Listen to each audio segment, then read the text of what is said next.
Subscribe my channel. एक बार एक लड़का और लड़की खेल रहे होते हैं। वो दोनों अच्छे ही दोस्त होते हैं। लड़की का नाम रानी और लड़का का नाम राजू था। वो दोनों बहुत अच्छे मित्र थे। वो दोनों खेल के सामने अपने अपने घर की ओर चल देते हैं और वे दोनों अपने अपने घर चले जाते हैं। राजू के घर में उसकी दादी और उसके पिताजी रहते थे। उसकी माँ का देहांत हो गया था। वे तीनों अच्छे से रहते थे। वे एक कुशल परिवार थे। फिर दूसरी ओर रानी अपने मामा मामी के घर रहती थी। उसके मामा पुलिस थे और वे रोज काम पे चले जाते थे। उसकी मामी बहुत ही निर्दयी थी। वे रानी से घर का काम कराती थी। वे उस पर बहुत चिढ़ती थी। वे दिन भर रानी को घर का सारा काम करने के लिए कहती थी। रानी बेचारी घर का सारा काम करती थी और काम अगर गलत हो जाया करता था रानी से तो उसकी मामी उसे मारा करती थी, बहुत पीटती थी।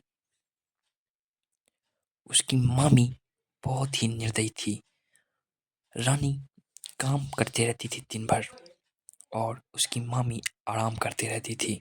और रानी जब रात को समय मिलता था रानी को तो वे कोने में जाकर रोया करती थी। क्या करती, वो बेचारी बहुत ही लाचार थी।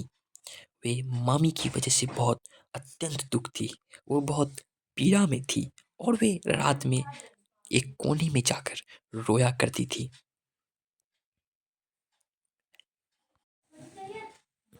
और जब रानी का दोस्त राजू उसके घर आया करता था तो उसकी मामी से पूछता था कि चाची, रानी कहाँ गई?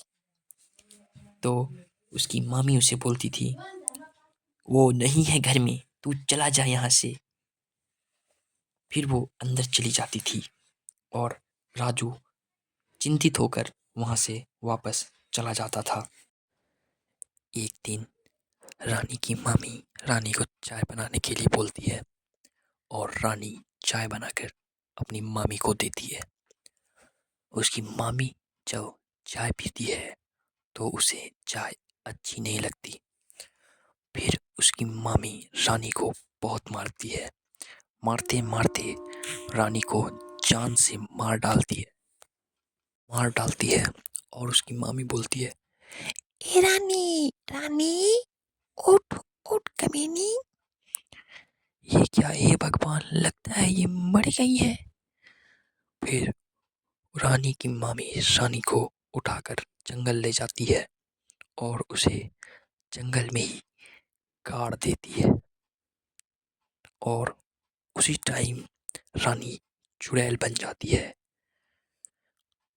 और रानी जंगल में भटकती रहती है।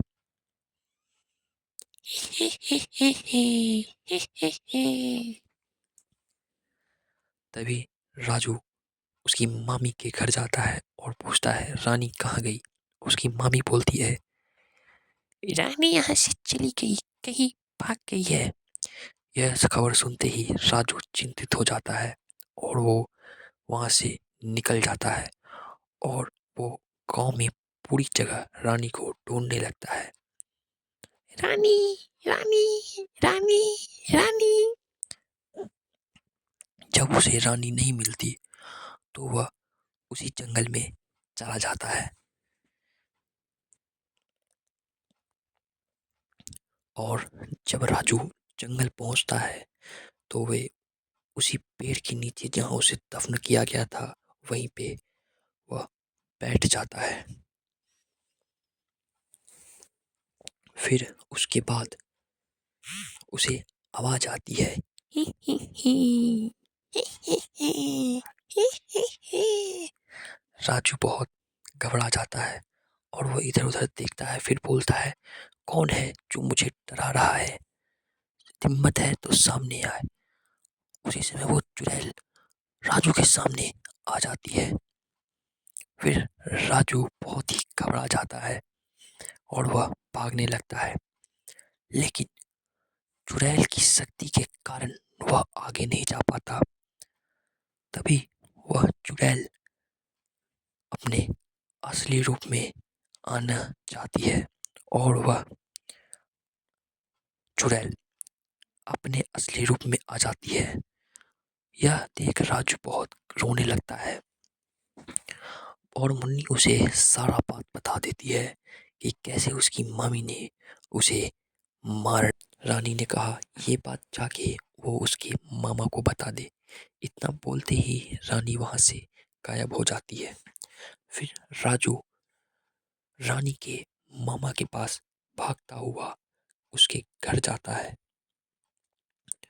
और घर पहुंचते ही राजू उसके मामा को सारी बात बताता है। उसके मामा यह खबर सुनते ही घबरा जाते हैं और वह तुरंत ही अपनी पत्नी की तरफ देखते हैं। उसकी पत्नी बोलती है नहीं जी, ये सब झूठ बोल रहा है। तभी उसकी मामा उसकी पत्नी को बहुत ही बोलते हैं कमीनी, तू औरत नहीं, तू राक्षसी है। तूने एक मासूम बच्चे की जान ले ली। मैं तुझे छोड़ूंगा नहीं। तभी उसकी मामी रोने लगती है मुझे माफ कर दीजिए, मुझसे बहुत